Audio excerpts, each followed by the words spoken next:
Assalamualaikum warahmatullahi wabarakatuh. Bismillah, alhamdulillah, wassalatu wassalamu ala rasulillah wa ala alihi wa sahbihi wa mawalah wa la hawla wa la quwata illa billah. Amma ba'd. Anak-anakku sekalian,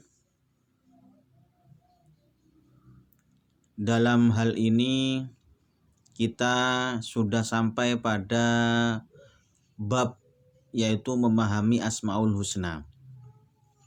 Memahami asma-asma Allah yang baik.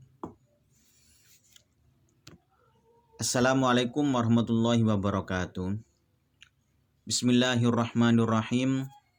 Dalam hal ini Pak Samsuri akan menyampaikan beberapa hal yang terkait dengan Asmaul Husna, yaitu yang mencakup SKSD dan juga hal-hal yang perlu untuk disampaikan, mulai dari tujuan, kemudian materi pembelajaran dan juga evaluasi. Kemudian standar kompetensi atau standar kompetensi. Kemudian kompetensi dasar itu adalah memahami makna Asmaul Husna yang mencakup Al-Karim, Al-Mu'min, Al-Wakil, Al-Matin, Al-Jami', Al-Adl dan juga Al-Akhir. Itu adalah materi hari ini dan juga yang akan dibahas untuk di pertemuan kali ini. Mungkin kalau belum selesai akan disampaikan di pertemuan-pertemuan berikutnya. Intinya itu adalah kita membahas tentang Asmaul Husna atau asma-asma yang baik. Yang pertama itu adalah pengertian, kemudian dilanjutkan dengan macam-macamnya, kemudian berikutnya adalah sifat Asmaul Husna tersebut. Tujuan pembelajaran ini adalah menjelaskan pengertian Asmaul Husna, memahami makna Asmaul Husna, berperilaku sesuai dengan pemahaman Asmaul Husna. Asmaul Husna itu apa pengertiannya? Menurut bahasa, Asmaul Husna itu adalah nama-nama baik. Nama-nama yang baik itu adalah Asmaul Husna secara bahasa atau etimologi. Sedangkan menurut istilah, berarti nama-nama baik yang dimiliki Allah Subhanahu wa Ta'ala sebagai bukti keagungan dan kemuliaan Allah Subhanahu wa Ta'ala. Ini adalah Asmaul Husna menurut istilah atau terminologi. Silakan anak-anak merangkum sendiri, menyimpulkan sendiri dari tulisan-tulisan ini, atau bisa mengambil dari tulisan-tulisan yang lain di buku-buku lain untuk dijadikan sebuah kesimpulan nanti. Yang jelas Asmaul Husna adalah nama-nama baik dan terindah yang merupakan puncak keindahan karena di dalamnya terdapat makna terpuji dan termulia. Kemudian Asmaul Husna yang mencakup di dalam hadis itu yaitu mempunyai 99 nama tersebut, ini sudah tertuang dalam hadis yang diriwayatkan oleh Ibnu Majah. Silakan anak-anak untuk disimpulkan sendiri. Dalam bab ini, yaitu bab yang kedua tentang Asmaul Husna, yaitu yang kita bahas itu adalah mencakup asma-asma ini, yaitu yang ada 7 tersebut, yaitu mulai dari Al-Wakil, Al-Karim, Al-Matin, Al-Jami', Al-Adl, Al-Mu'min, dan Al-Akhir. Kita bahas satu persatu. Kalau waktunya masih ada nanti kita bahas hari ini, tapi kalau misalkan masih belum ada waktunya maka dibahas di hari kemudian. Yang pertama itu adalah Asmaul Husna. Asmaul Husna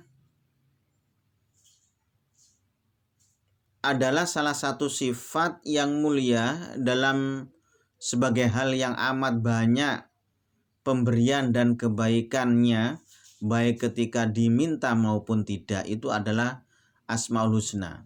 Kemudian Al-Karim, ya, nama Al-Karim mencakup makna kedermawanan Al-Karim atau kemuliaan. Itu adalah namanya Al-Karim. Jadi Allah itu maha mulia. Tidak ada yang lebih mulia dari Allah Subhanahu wa ta'ala. Apapun dan siapapun itu. Tidak ada yang lebih mulia dari Allah. Allah itu adalah sudah Al-Karim. Al-Karim bisa dimaknani dermawan. Tidak ada yang lebih dermawan dari Allah Subhanahu wa ta'ala. Allah tidak pernah pamrih untuk memberi sesuatu apapun kepada kita, nikmat-nikmat kita, maka nikmat kita tersebut ini tidak bisa dihitung kalau misalkan ada seseorang yang mau menghitung nikmat-nikmat Allah tersebut. Dan juga bisa dimaknani kemuliaan Al-Karim tersebut atau keluhuran serta makna kelembutan dan memberi kebaikan. Itu nama Al-Karim. Kemudian Al-Mu'min, silakan kalian baca sendiri anak-anakku, yaitu memberikan rasa aman. Yang memberikan rasa aman itu Allah, bukan yang lain. Memang harus ada usaha dari keamanan tersebut agar mencakup terhadap rasa aman. Entah bagaimana usaha kita, yang penting ada usaha. Setelah itu baru tawakal kepada Allah. Jika ada seseorang di rumah kita ada yang merampok, kita berusaha bagaimana caranya rampok itu lari dan lain sebagainya. Apakah kita menakut-nakuti atau kita malah lari, katakanlah. Itu adalah merupakan rasa dari usaha kita, baru setelah itu tawakal kepada Allah. Bukan terus kemudian kita diam kemudian tawakal, kecuali kalau misalkan sudah dalam keadaan darurat dan kepepet, sudah mau dibunuh, itu sudah kita tidak bisa apapun, ya kita langsung tawakal kepada Allah. Akan tetapi yang memberikan rasa aman itu adalah Allah Subhanahu wa ta'ala, bukan yang lain. Bukan yang lain. Yang memberikan rasa aman itu hanya Allah Subhanahu wa ta'ala. Kemudian Al-Wakil. Al-Wakil yang memberikan penyerahan, artinya menyerahkan sesuatu urusan pada orang lain.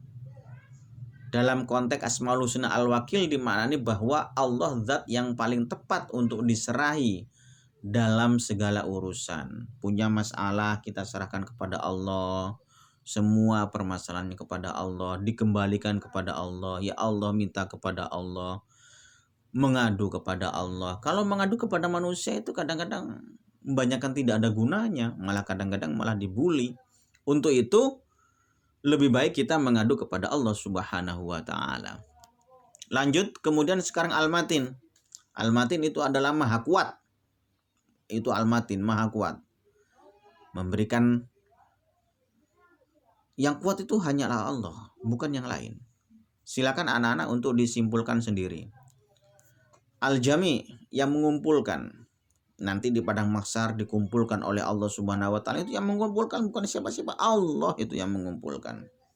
Allah Subhanahu wa ta'ala yang mengumpulkan sebagai hakikat yang telah tercerai-berai dan juga mengumpulkan seluruh umat manusia di hari pembalasan nanti, di padang mahsyar, di akhirat nanti, semua dikumpulkan oleh Allah. Mulai manusia, jin, setan, iblis, malaikat, semua dikumpulkan oleh Allah. Yang mengumpulkan itu adalah Allah Subhanahu wa ta'ala. Ketika yang memanggil itu sudah Allah, seperti di Makkah Al-Mukarramah, itu yang mengumpulkan siapa? Ya Allah. Yang memanggil siapa untuk ke Mekah? Ya Allah. Semuanya adalah kehendak Allah, gitu. Kemudian Al-Adl. Al-Adl itu adalah maha adil. Yang maha adil itu adalah Allah. Yang maha adil itu adalah Allah. Allah memberikan tangan, itu adalah gunanya ini. Memberikan kita itu hidup, otomatis juga diberi oleh Allah, itu adalah hal-hal yang berkaitan dengan kita seperti makan, sandang, pangan dan seterusnya, itu adalah sifat keadilan Allah. Nggak mungkin Allah itu memberikan kita hidup terus kemudian kita tidak diberi makan oleh Allah, nggak mungkin. Itu adalah sifat adilnya Allah. Silakan anak-anakku sekalian untuk menyimpulkan sendiri. Kemudian al-akhir, zat yang tidak ada sesuatu setelahnya. Setelah seseorang, manusia, makhluk semuanya itu adalah meninggal semua, tidak ada semua, ya Allah tetap ada. Allah itu juga al-qadim, al-awwal, al-akhir. Tidak ada yang mengawali sebelumnya Allah itu tuh nggak ada. Dan Allah itu ya tidak ada awalnya. Ya awal gitu saja. Dan juga akhir, dan juga paling ya tidak ada akhirnya. Ya wis, tidak pernah ada batas akhirnya. Allah itu tidak pernah ada batas akhirnya. Itu adalah Allah Subhanahu wa taala. Untuk itu kalau manusia masih ada batas akhirnya, paling umur 90, 100 atau 80 itu ya sudah tidak ada. Sudah meninggal, tapi Allah itu ada seterusnya dan selamanya dan tidak pernah tidak ada gitu. Itu adalah Allah Subhanahu wa taala. Anak-anakku sekalian, dari paparan mulai dari awal sampai akhir itu kalian simpulkan sendiri. Silakan mengambil dari materi-materi yang pendek ini yang ada di video ini, akan tapi juga bisa mengambil dari beberapa buku yang ada di buku-buku lain. Silakan kalian simpulkan sesuai dengan kemampuan kalian masing-masing. Kemudian ini silakan kalian baca sendiri anak-anakku. Kemudian ini adalah sebuah evaluasi yang mencakup terhadap sebuah pertanyaan-pertanyaan. Ini. Dan seterusnya. Silakan jangan lupa ditulis nama, nomor absen, dan juga jurusan. Dan harus kalian untuk meng-subscribe video ini dan YouTube ini. Dan kalian harus untuk meng-subscribe video ini agar untuk menjadi jariah, untuk menjadi amal jariah dalam channel-channel ini. Sekian dari Pak Samsuri. Wallahul muwaffiq ila aqwamit thoriq. Wassalamualaikum warahmatullahi wabarakatuh.